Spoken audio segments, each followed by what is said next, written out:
today's guest is Oli Vikse, and he he is a project development champion for Andy's Man's Club. I really want to learn more about you, Oli, and about Andy's Man's Club, because I think this is such a valuable resource. So I'm going to hand over to you. Thanks ever so much. Yeah, my name's Oli. I'm a project development champion for Andy's Man Club. So Andy's Man Club is a male mental health and suicide prevention charity. We offer peer-to-peer support groups across the UK. We've got 56 locations across the UK, right up to the top of Scotland, all the way down to Hampshire and Devon down in the south. The groups that we run are really informal, really easygoing. They're run by members of the community. There's no professionals involved. It's, like I say, a pure peer-to-peer support group where lads coming together to help each other, listen to each other, and get stuff off the chest in a secure, non-judgmental, confidential environment. I think that's absolutely amazing, because my experience, I mean, I've seen more and more men. I'm working with more and more men. When I started 16 years ago, it was a lot of people just didn't even know about counselling or being able to talk or speak out. And men, certainly, very few men would I say. I think they find it so hard to open up and to speak out. As we said just now, before we came on here, there's so much stigma around men and their roles and how they're supposed to act. And I think, just thinking back to those comments that you hear, even now I hear them sometimes. Oh, stop being a girl, to little, young children. Stop crying. Don't act like a girl. You're supposed to be tough. All of that is put on boys, and therefore that carries on into adulthood. They're not allowed to be emotional, and yet their female partners, they'd expect them to be emotional. So where do you go with that? So yeah, it's a tough line to toe, really. Like I said, there are a lot of stigmas and stereotypes that we're supposed to fall into. What it means to be a man, to be tough, to be the leader of the household, to be the breadwinner. And we live in a society where everything's becoming more equal, apart from these pressures that are put onto men. So men might not be the breadwinner anymore. They might not be the head of the household, but if they're not, then they feel under pressure, or they feel burdened, or they feel embarrassed by those facts because of the stigmas that we have in society, that the man should be the breadwinner, that the man should be the head of the household. We've come so far in such a short space of time, really. Thinking back to even when we started Andy's Man Club 5 years ago, there was nothing else like Andy's Man Club around at that time. And I've seen over the last 5 years other sort of community groups stepping up, other social media campaigns around men's mental health and things like that. So we are making progress, but we're still so close to the start of that journey. There's still such a long way to go. I'd love to live in a world where Andy's Man Club didn't need to exist, where men had these conversations at home, had them in the workplace, in the pub with the friends. But we're nowhere near that point at the moment. Until we get there, we'll keep doing what we're doing. Yes, and there is such a need for it. I agree. Unfortunately, suicide is on the increase, and there are large numbers of men who are taking their lives because they feel. And I think the thing with suicide is, it's not people want to die, it just is the pain of what they're going through is so great, and they feel often that their families and friends around them will be better off without them, which is really sad. That's it. Yeah, there's sort of an isolation that comes along with the depression, a worthlessness. You feel like you're a burden on your family, you feel like you're a burden on society. And you might feel like the best thing to do is remove yourself from the equation, as painful as that might be. And well, one thing that I'd like to say on that matter is that that's a symptom. That's a symptom of the illness. There's no truth in that. You're not worthless. You're not a burden on your friends and family. You're not a burden on society. You're a valued member of your group, of your family, of your society. So don't let those insecurities, those pressures, those feelings get on top of you. Try and realize the truth underneath them, that it is just a symptom of an illness, and that through the right course of talking, medication, whatever it might be, everybody's different and everybody's got a different route that they need to go down. But if you find the correct route to go down, you can get better and you can better yourself. Yeah, I agree. It is getting that help and support, and it seems that you're providing that. And you, as you said, you're mainly in the north of the country, and you're spreading, which I think is amazing, because you have, is it like drop-in meeting groups? Is that That's right, yeah. There's no bookings, there's no referrals or anything like that. The groups are open for any lad to come through the doors. Open every Monday from 7 till 9 p.m. The meetings start at 7, so if you try and get there a little bit before. Like I said, they're just talking groups. They're just a group of guys coming together to talk about how they're feeling, what they're going through. You don't have to have mental health problems to come down. You don't have to be feeling suicidal. You might have just had a rubbish week and want to come down and get something off your chest. You might have just had an argument with your partner and want to somewhere where you can go and talk about it, without it getting back to them. Yeah, and I think that's what's missing. That's what's been missing, especially over the pandemic, is that guys can't meet up and go down the pub and have a pint and just offload. I think women are more likely to get on the phone or get on text or get on, I don't know, Zoom call or something, even through all of this isolation. But men aren't so likely to do that. Whereas if they could meet for a pint with their mates, they don't even, as you say, it doesn't have to be heavy conversation. It could be, God, I've had a rubbish week, or she's driving me up the wall, or whatever it is, because we all feel like that at times. But it's not being able to express it and just internalizing it that causes the damage. Absolutely.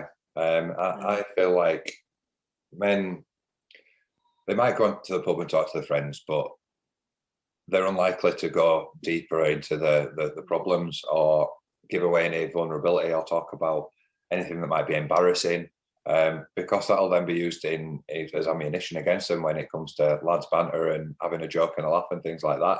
Very good point. So we put up these walls, we put up these barriers. We might give a little bit away, but we don't really ever tell the full story.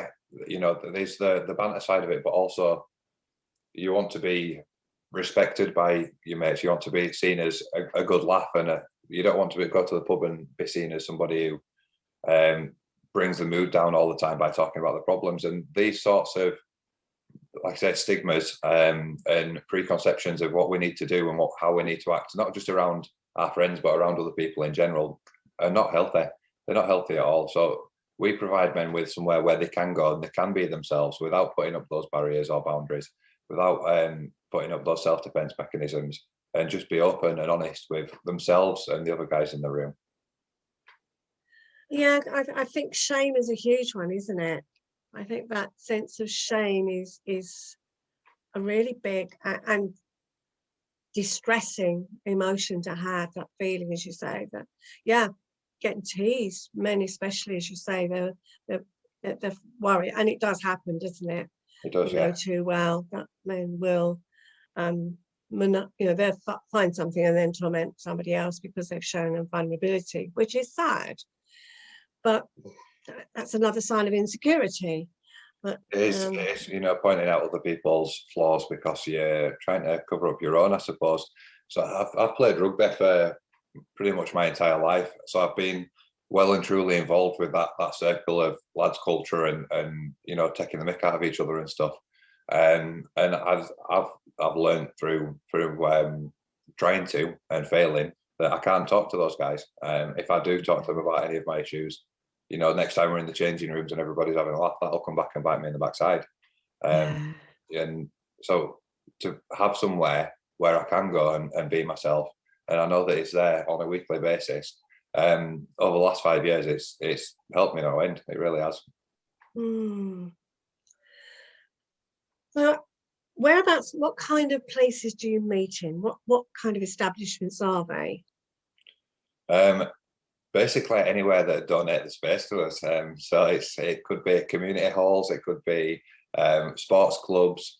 We've got some in libraries, in football clubs, football stadiums, all sorts, really, all sorts. Okay.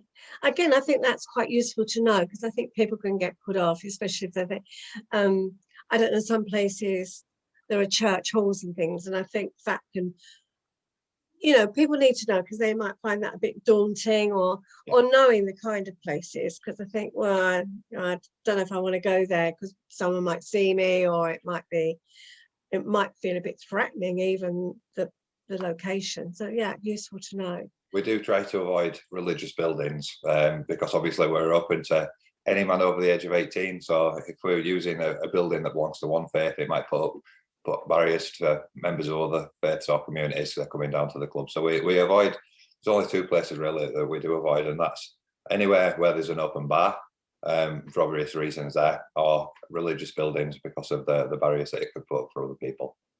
Right, thanks for that. Well, you also, that you're not everywhere yet, which is, you need to get everywhere. We know that is so needed. But what can you provide for those guys who aren't in the locations? What can you provide for them? So we are getting there. We've opened, we've nearly doubled the amount of clubs that we have got in a physical location in the last 12 months. But for anybody who falls outside of those catchment areas, we've got a national online presence as well. So no matter where you are in the country, you can join the sessions online. The online sessions run exactly the same as the face-to-face sessions, except, obviously we're on the screen instead of in person. So there's no booking on for the face-to-face sessions. With it being a physical location, you can just go and drop in at 7 o'clock, and that's fine. But obviously for the online sessions, you need a link, and we need to organise things like that. So if you wanted to join the online sessions, if you just email info@andysmanclub.co.uk, then the ladies in the office can get you booked onto the session, and they'll send you out the link on a Monday afternoon. Okay, that's good to know. And is it run on Zoom? It's Google Meets. Google Meets. Okay, so I'm going to ask a question here, because I think sometimes people can feel maybe a little shy when they go online. Are they able to turn off their video? They can. However, we'd ask that we'd prefer if they kept it on. Yeah, of course. But I'm just thinking everybody else there as well. Yeah. They might feel shy and insecure, but the rest of the lads do as well. If somebody's got the video on, you don't really know if they've not got the video on, you don't really know what's going on in the background or anything like that. No, that's very true. I agree. It was just, I thought I'd ask the question because I know, for example, AA, they have online support groups, and I was speaking to a client. I know that she said that she could turn off the video, which made her feel safer.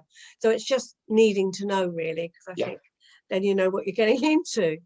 That's it. One thing I would say on that matter is that everybody that'll be in that meeting has been there for the first time before, so they'll understand your nerves, your anxiety, and if you're shy, you don't have to say anything. There's no pressure to talk. The conversation is guided by a few questions, which have a brief introduction to talking. A simple question like, how's your week been? Which means you don't have to give too much vulnerability away. You don't have to expose yourself too much to begin with and start off with. But as you listen to other people within that session, their honesty and openness will encourage you to be honest and open as well. But there's no pressure to talk. If you want to skip on any of the questions, you can just say, I don't want to answer that one today. That's fine. I think that's really good as well, because I think even when I work with clients, I understand that they have to learn I have to earn their trust for them to be able to be vulnerable and speak up and tell me how they're feeling, or yeah, so it takes a while to build that trust and feel able to be vulnerable. So yeah, that's really, really useful to know. So I'm curious, would you be willing to share how you got into this? What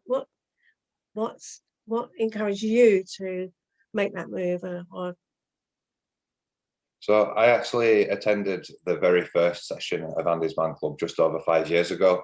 I've known Luke Ambler, who founded the organisation, since we were kids through playing rugby and stuff like that.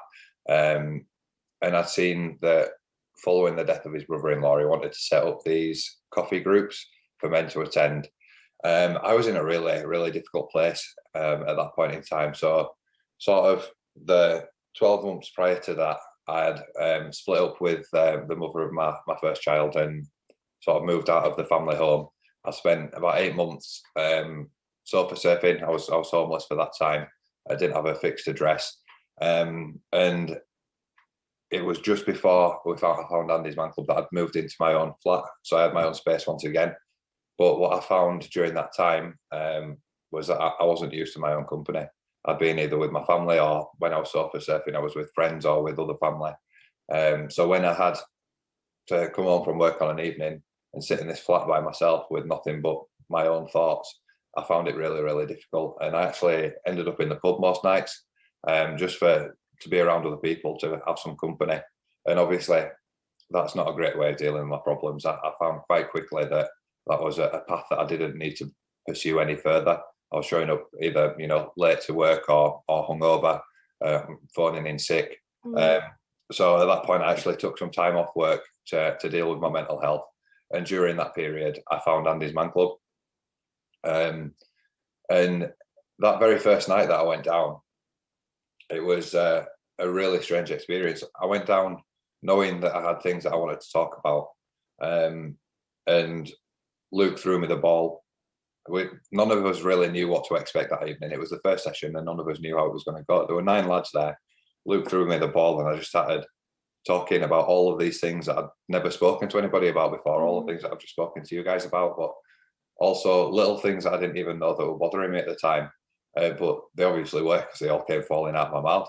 And I passed the ball on to the guy on my right, and he did exactly the same. And so it had been around all 9 of us. And we realised at the end of the session just how powerful a group we had there, and we knew that we needed to spread it as far and wide as we possibly could. So from there, after attending for a few weeks, I'd noticed massive strides in my own mental health. I'd gone back to work. Within a couple of months, I actually got a promotion at work. I started facilitating the main group in Halifax, which is where we started. So I was running that for about 4 years. And then in September last year, I actually took on full-time employment with ANDYSMANCLUB. So it's been a massive journey for me. What a fantastic story. Amazing. Thank you for sharing that. And I think I picked up so much from that. It's just allowing ourselves to open up. It is huge. And I don't think people recognize how powerful it is to be able to speak out and share.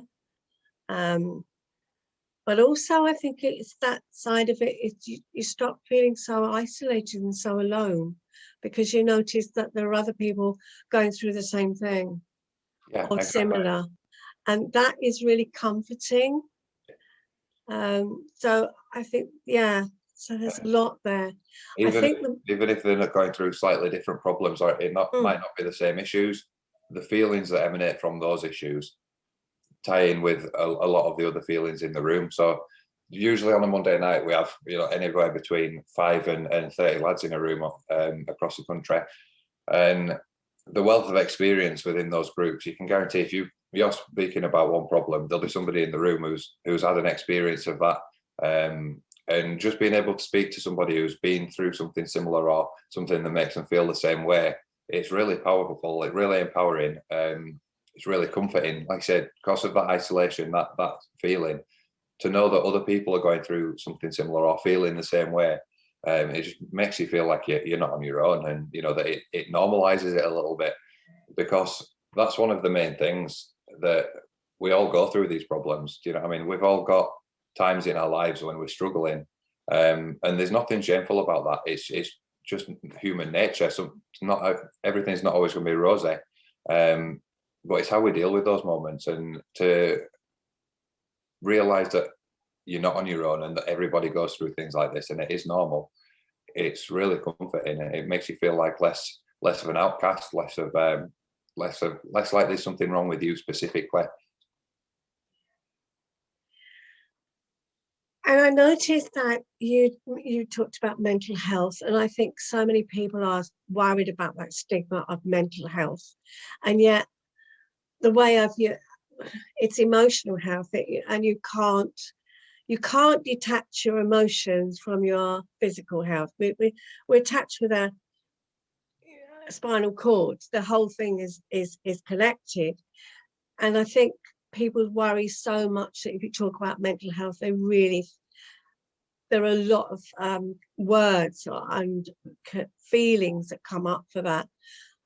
And we all need, I think people are talking much more about mental health, but I think there's been so much stigma attached to even that people are scared of it. And they worry that, well, you can't see it, so there must be something really, really wrong. And then people get worried about being off sick with mental health issues, or anxiety, stress, depression, because others can't see it. They're fearful that they're going to be judged, which is really wrong. You can't detach the two. You just can't. No, they're both as important as each other, aren't they? If you broke your arm, you'd go to the hospital, you'd get a pot on and you'd get it treated. If you've got poor mental health or you're struggling, you need to get that treated in just the same way. Go speak to your doctor, go speak to a support group, whoever it might be, but it's not something that you should have to or should try to deal with on your own, because 9 times out of 10 it's only going to get worse. Yeah, exactly. And I'm glad you've kind of endorsed that really firmly, because it is, the longer we struggle on our own, I think the worse it does get, and then we're going to be affected in a lot more ways, physically and emotionally. It's a case of, I described it to a couple of youngsters recently and said, what would happen if you kept your hairdryer plugged in 24 hours full on? They said, well, it would get very, very hot and the chances are it would blow up. And I said, well, that's what happens if we don't deal with our mental health. You will get to a point where your body said that's enough and it will just stop us. And I think that's why we have a lot of men in their 30s and 40s who, suffering with mental breakdowns, because they've spent their entire life bottling everything up. But there's only so much that you can take. There's only so much that you can bottle up before it explodes. And if you've been doing that for your entire life, you get to a point in your life where you just can't do it anymore. Mm. Obviously some people go through that cycle a lot earlier, depending on their resilience and what they've actually gone through. But the statistics are that suicide is the biggest killer of men under the age of 55. And that's really as scary. a man under 55 myself, it's a terrifying concept. It is. 3/4 of all suicides in the UK are male, and there's a definite link between our connection with ourselves and our emotions and our ability to open up and those statistics. Definitely. Yes, that's very kind of sobering thoughts at such large numbers. And I'm so pleased that your group is doing so much work to help men with those situations. It's great. So keep up the good work. And I hope you expand more and more, and I would certainly put the word out as well. So what's one thing you would suggest? What could one person take away? What right now, whether it's a man or a woman, whether it's a partner, whether it's a mum, whether it's sister, or whether it's a guy or a brother or a friend, what is one thing that people could take away with them? Reach out, speak to somebody. You don't have to, anything that you're going through at the moment, you don't have to deal with it on your own. In fact, trying to deal with it on your own is probably the least productive way of dealing with it. It's you know, it's an old adage, but it's true. A problem shared is a problem halved. Just find somebody that you can talk to, whether it's somebody within your family, whether it's a friend, whether it's your doctor, whether it's a support group, a community. Find somebody to speak to and share those problems with them, and listen to their problems as well, because like I said earlier, everybody's going through something at some point in their life. They might have already been through something similar to what you're going through, or you know, they might have something on the horizon and you might be able to help them. But have those open conversations, be open and honest with yourself. Don't try and bottle it up, because inevitably, if you do, it's going to explode at some point. Great advice there. I'm going to put all the details, all the contact details for Andy's Man's Club in the show notes. But what is one easy way that people can find Andy's Man's Club? If you check out our website, which is www.andysmanclub.co.uk, there's all our contact details and information on there, or you can email info@andysmanclub.co.uk.